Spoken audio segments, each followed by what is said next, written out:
Okay, today's learning goal is that we're going to be able to add and subtract decimal numbers. We've been working on decimal numbers for the past couple of lessons, and this time we're going to add and subtract them. The good thing is adding and subtracting decimal numbers is very similar to adding and subtracting whole numbers. There's only a couple of changes. We're going to talk about two of those important differences here. The first of those important differences is that you have to line up the decimal point when you're lining up your numbers to add and subtract. This is probably the most common mistake that I've seen made, is where they line up the last number. Well, the last number doesn't always line up, and so it's always very important to make sure that you're lining up the decimal points to make sure that you get the correct answer.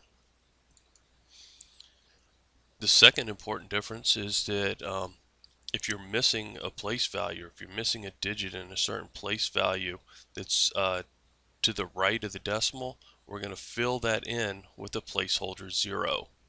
So anytime you have an empty space over to the right of the decimal, you're going to fill that in with a placeholder 0, and we'll show you some examples of that. Once you've set up your problem correctly and you have your decimals lined up, you have your placeholder zeros in place, then all you have to do is add and subtract just like you normally would. You've already learned how to do that, so we're not going to review that again. So let's do some sample problems. First of all, we're going to add 12.64 to 3.9. Okay, so I've gone ahead and copied down the problem. Notice that I've already taken care of the first step and I have my decimal points lined up.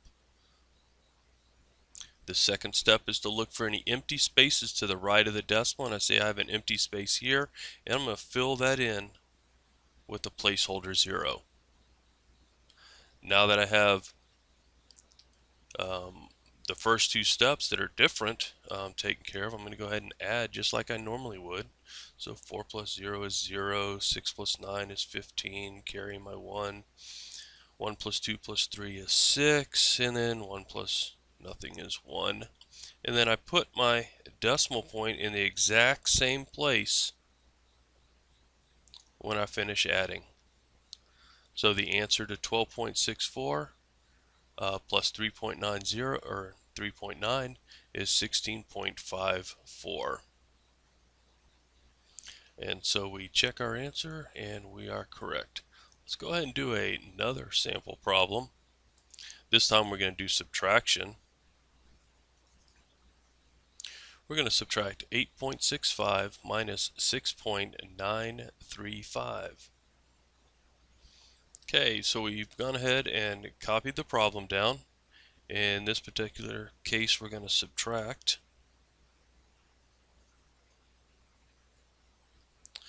And we write the numbers, making sure that our decimal points are lined up. You see that I've already taken care of that step for you. The next step is to look for any empty spaces to the right of the decimal point. I see that I have an empty space right here, so I'm going to fill that in with a placeholder 0. And then I know that I'm going to subtract just like I normally would. I can't do 0 minus 5, so I have to borrow, make that a 4. The 0 becomes a 10. Now I can do 10 minus 5 is 5. 4 minus 3 is 1. Can't do 6 minus 9, so I have to borrow from the 8. That becomes a 7. The 6 becomes a 16. 16 minus 9 is 7. And then the 7 minus 6 becomes a 1. And then I have to make sure that I put that decimal point in my answer. If I forget that step, then it looks like I'm going to have 1,715, and of course that's not the correct answer. So our correct answer is 1.715. Okay, so we're going to go ahead and work out some practice problems. Go ahead and work these out. Pause the video. Once you've worked out all 4 of the problems, go ahead and restart the video and check your answers. Make sure that if you have any questions, you bring those to class tomorrow.